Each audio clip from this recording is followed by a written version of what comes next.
എന്തായാലും ഇന്ന് ശബരിമലയിലുണ്ടായ മറ്റൊരു വിവാദം ശബരിമലയിൽ ബൂട്ടിട്ട് പോലീസുകാർ കയറി എന്നുള്ളതാണ്. അവിടെ എന്താണ് സംഭവിച്ചതെന്ന് സംബന്ധിച്ച് വിവരങ്ങൾ നൽകാൻ മനേഷ് മൂർത്തി ഉണ്ട് നമ്മളോടൊപ്പം. മനേഷിനോട് തന്നെ ഇത് സംബന്ധിച്ച വിശദാംശങ്ങൾ നമുക്ക് ചോദിക്കേണ്ടതുണ്ട്. മനേഷ്, ഞാൻ ബൂട്ട് വിവാദത്തിലേക്ക് വരുന്നതിന് മുമ്പ് ഇന്ന് MM മണി കോതമംഗലത്ത്, എറണാകുളം ജില്ലയിലെ കോതമംഗലത്ത് പറഞ്ഞത് ശബരിമലയിൽ യുവതികൾ പ്രവേശിച്ചിട്ടുണ്ട്, അവിടെ ദർശനം നടത്തിയിട്ടുണ്ട് എന്നാണ്.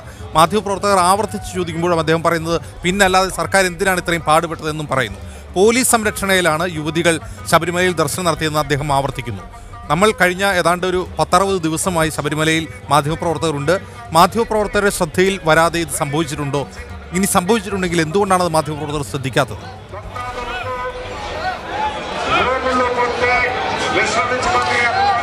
അജിംസ്, ഏതൊരു സാഹചര്യത്തിലാണ് മന്ത്രി MM മണി അത്തരത്തിൽ പറഞ്ഞത് എന്ന് നമുക്ക് പറയുക വയ്യ. സീസൺ തുടങ്ങിയപ്പോൾ മുതൽ തന്നെ എല്ലാ മാധ്യമ പ്രവർത്തകരും ഇവിടെയുണ്ട്. അത്തരത്തിൽ എന്തെങ്കിലും ഒരു തരത്തിൽ സ്ത്രീകൾ, യുവതികൾ വന്നിട്ടുണ്ടെങ്കിൽ തീർച്ചയായും അത് ആരുടെയെങ്കിലുമൊക്കെ ശ്രദ്ധയിൽപ്പെടാതെ പോകില്ല. പിന്നെ ഏത് സാഹചര്യത്തിലാണ് യുവതികൾ എത്തിയത് എന്ന് തുടങ്ങിയ കാര്യങ്ങൾ ഇനി വരും ദിവസങ്ങളിൽ അല്ലെങ്കിൽ അത്തരത്തിലുള്ള ഏതെങ്കിലും രീതിയിലുള്ള തെളിവുകൾ ഉൾപ്പെടെയുള്ള വെളിപ്പെടുത്തലുകൾ വരുമ്പോൾ മാത്രമേ നമുക്കും അതുമായി ബന്ധപ്പെട്ട കൃത്യമായ ധാരണകൾ ഉണ്ടാവൂ. കാരണം മണ്ഡല മകരവിളക്ക് സീസൺ നട തുറന്നപ്പോൾ മുതൽ തന്നെ നമ്മൾ ഉൾപ്പെടെയുള്ള മാധ്യമപ്രവർത്തകരുടെയുണ്ട്. എത്രയൊക്കെ മൂടി മറച്ചു കൊണ്ടുവന്നാൽ പോലും യുവതികൾ ശബരിമലയിൽ എത്തുമ്പോൾ തീർച്ചയായും അറിയാനുള്ള ഒരു സംവിധാനം എല്ലാ മാധ്യമപ്രവർത്തകർക്കും ഇവിടെയുണ്ട്. അതുകൊണ്ട് തന്നെ അത്തരത്തിൽ എപ്പോഴാണ് എത്തിയത് അല്ലെങ്കിൽ ആരാണ് വന്നത് തുടങ്ങിയ കാര്യങ്ങളിലൊരു വ്യക്തത വരുമ്പോൾ മാത്രമായിരിക്കും നമുക്കും അതുമായി ബന്ധപ്പെട്ട കൃത്യമായ കാര്യങ്ങൾ പറയാൻ സാധിക്കുക.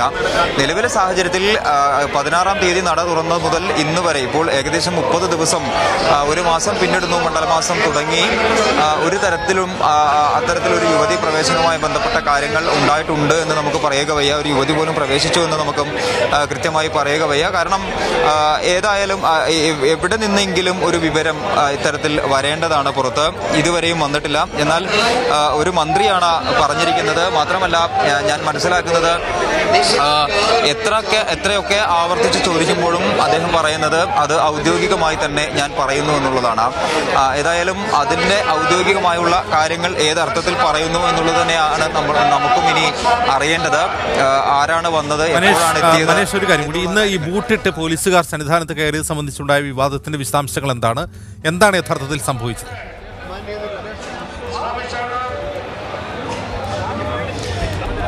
4 ട്രാൻസ്ജെൻഡേഴ്സ് ഇന്ന് മല ചവിട്ടും എന്നുള്ളത് നേരത്തെ തന്നെ പറഞ്ഞിരുന്ന ഒരു കാര്യമാണ്. അതുകൊണ്ട് തന്നെ പോലീസ് വലിയ രീതിയിലുള്ള സുരക്ഷാ ക്രമീകരണങ്ങൾ, കാരണം ഏതെങ്കിലും തരത്തിലുള്ള പ്രതിഷേധങ്ങൾ എവിടെ നിന്നെങ്കിലും ഉണ്ടായാൽ അതിനെ പ്രതിരോധിക്കുന്നതിന് വേണ്ടി പോലീസ് കൃത്യമായ സുരക്ഷാ ക്രമീകരണങ്ങൾ ഒരുക്കിയിരുന്നു. നിലയ്ക്കൽ മുതൽ തന്നെ ഇവർ 4 പേർക്കും പോലീസിന്റെ ഒരു സുരക്ഷാ കവചം ഒരുക്കിക്കൊണ്ട് തന്നെയാണ് പോലീസ് അവരെ സന്നിധാനത്തേക്ക് എത്തിച്ചത്. എന്നാൽ സംഭവിച്ചത്, ഈ സുരക്ഷ ഒരുക്കുന്നതിന്റെ ഭാഗമായി പോലീസിന്റെ സ്ട്രൈക്കിംഗ് ഫോഴ്സിലുള്ള അംഗങ്ങൾ, സേനാ അംഗങ്ങളെ സന്നിധാനത്ത് നിന്നും മാളികപ്പുറത്തേക്ക് പോകുന്ന ഫ്ലൈ ഓവറിൽ നിയോഗിച്ചിരുന്നു. അവിടെയാണ് അവർ ബൂട്ട്സ് ഇട്ട് പ്രവേശിച്ചത്. ബൂട്ട്സ് മാത്രമല്ല, ലാത്തിയും അതുപോലെ തന്നെ ഷീൽഡും അവരുടെ കൈവശമുണ്ടായിരുന്നു. ഏത് സാഹചര്യത്തിലാണ് ഇത്തരത്തിൽ പോലീസുകാർ പ്രവേശിച്ചത് എന്നുള്ളത് സംബന്ധിച്ച് അന്വേഷണം നടത്തുമെന്നാണ് സ്പെഷ്യൽ ഓഫീസർ G. ജയദേവ് മാധ്യമങ്ങളെ അറിയിച്ചിട്ടുള്ളത്. ഏതായാലും അതുമായി ബന്ധപ്പെട്ട അന്വേഷണങ്ങൾ മുൻപോട്ട് പോകുന്നുണ്ട്. DGPയുടെ സർക്കുലർ പ്രകാരം മറ്റിടങ്ങളിൽ, അത് സന്നിധാനവും മാളികപ്പുറവും ഉൾപ്പെടെ 18-ാം പടിക്ക് മുകളിലുള്ള മേഖലകൾ പരമ്പരാഗത രീതിയിലാണ് പോലീസുകാർ യൂണിഫോം ധരിക്കേണ്ടത് എന്നും താഴെയുള്ള ഇടങ്ങളിൽ മറ്റ് സ്ഥലങ്ങളിൽ എങ്ങനെയാണോ പോലീസ് ഉള്ളത് അതേ മാതൃകയിൽ തന്നെ യൂണിഫോം ധരിച്ചുകൊണ്ട് ഏതെങ്കിലും തരത്തിലുള്ള പ്രശ്നങ്ങൾ ഉണ്ടായാൽ അത് പരിഹരിക്കുന്നതിന് വേണ്ടി, പ്രതിരോധിക്കുന്നതിന് വേണ്ടി ലാത്തിയും ഷീൽഡും ഉൾപ്പെടെയുള്ള കാര്യങ്ങൾ വെച്ചുകൊണ്ട് തന്നെ പോലീസ് നിൽക്കണമെന്നാണ് DGയുടെ ഓർഡർ ഉണ്ടായിരുന്നത്. ആ ഒരു ഓർഡറിൽ നിന്നും വിഭിന്നമായി, അല്ലെങ്കിൽ അത് ലംഘിക്കപ്പെട്ടിരിക്കുന്നു ഇന്ന്. ഏതായാലും അത് പോലീസ് ചീഫ് SP തന്നെ അത് അംഗീകരിച്ചിട്ടുണ്ട്. അതുമായി ബന്ധപ്പെട്ട് കൂടുതൽ അന്വേഷണങ്ങൾ നടത്തുമെന്നും ഏത് സാഹചര്യത്തിലാണ് പോലീസുകാർ അത്തരത്തിൽ പ്രവേശിച്ചത് തുടങ്ങിയ കാര്യങ്ങളെല്ലാം പരിശോധിക്കുമെന്നുമാണ് ജയദേവ് പറഞ്ഞിട്ടുള്ളത്. ഏതായാലും അതൊരു നിസ്സാര വിഷയമായി കാണാനും കഴിയില്ല. കാരണം ചട്ടലംഘനം തന്നെയാണ്, വളരെ കൃത്യമായ ചട്ടലംഘനം തന്നെയാണ് നടന്നിരിക്കുന്നത്. ശരി മനീഷ്, ഒരു കാര്യം കൂടി. മനീഷ്, മന്ത്രി MM മണിയുടെ ഇപ്പോഴത്തെ ഈ പ്രസ്താവനയുടെ സാഹചര്യത്തിൽ ഇപ്പോൾ ശബരിമലയിൽ പ്രതിഷേധക്കാർ തമ്പടിക്കുന്നുണ്ടോ? രാത്രി ഈ ഹരിവരാസനം ചൊല്ലി നടയടയ്ക്കുന്നതിന് മുൻപുള്ള നാമജപ പ്രതിഷേധം ഇപ്പോഴും തുടരുന്നുണ്ടോ? ഇനി ഈ മന്ത്രിയുടെ പ്രസ്താവന ഉണ്ടാക്കുന്ന അലയൊലികളെ തുടർന്ന് അവിടെ പ്രതിഷേധം ശക്തമാവാനുള്ള സാധ്യത കാണുന്നുണ്ടോ?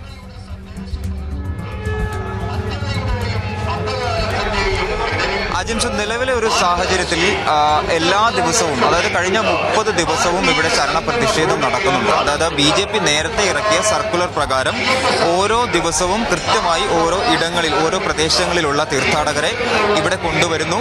അവർ ഇവിടെ പ്രതിഷേധിക്കുന്ന ഒരു സാഹചര്യം. തീർത്ഥാടകരായി വരുന്ന ആളുകൾ ആദ്യഘട്ടത്തിൽ ഏകദേശം 1 മണിക്കൂറായിരുന്നു ഈ ശരണം വിളിയുടെ ഒരു സമയം എങ്കിൽ, ശരണം പ്രതിഷേധത്തിന്റെ ഒരു സമയമെങ്കിൽ അത് പിന്നീട് വർദ്ധിക്കുന്ന ഒരു സാഹചര്യം. ഇപ്പോൾ കഴിഞ്ഞ 2-3 ദിവസങ്ങളായി ഏകദേശം 9 മണി കഴിയുമ്പോഴേക്കും തന്നെ ഈ ഒരു പ്രതിഷേധം ആരംഭിക്കുന്നു. 11 മണി വരെ, അതായത് ഹരിവരാസനം ചൊല്ലി നടയടയ്ക്കുന്നത് വരെ, അതിന് തൊട്ട് മുമ്പായി ഈ ഒരു പ്രതിഷേധം ഉണ്ടാവുകയും ചെയ്യുന്ന ഒരു സാഹചര്യമുണ്ട്. ഏതായാലും ഇത്തരത്തിലൊരു പ്രതികരണം അല്ലെങ്കിൽ പ്രസ്താവന മന്ത്രി MM മണിയുടേതായി വന്ന ഒരു സാഹചര്യത്തിൽ ഇനി തുടർന്ന് അങ്ങോട്ടുള്ള, കാരണം സംഘപരിവാർ സംഘടനകൾ ഏതായാലും പ്രതിഷേധം തുടരുക എന്നുള്ള ഒരു ലക്ഷ്യം തന്നെയാണ് പറയുന്നത്. അവർ അത് ആവർത്തിച്ച് പറയുന്നുമുണ്ട്. കാരണം നിലയ്ക്കൽ ഉൾപ്പെടെയുള്ള മേഖലകളിൽ നിരോധനാജ്ഞ ലംഘന സമരം ഉൾപ്പെടെയുള്ള കാര്യങ്ങൾ അവർ ചെയ്യുന്നുണ്ട്.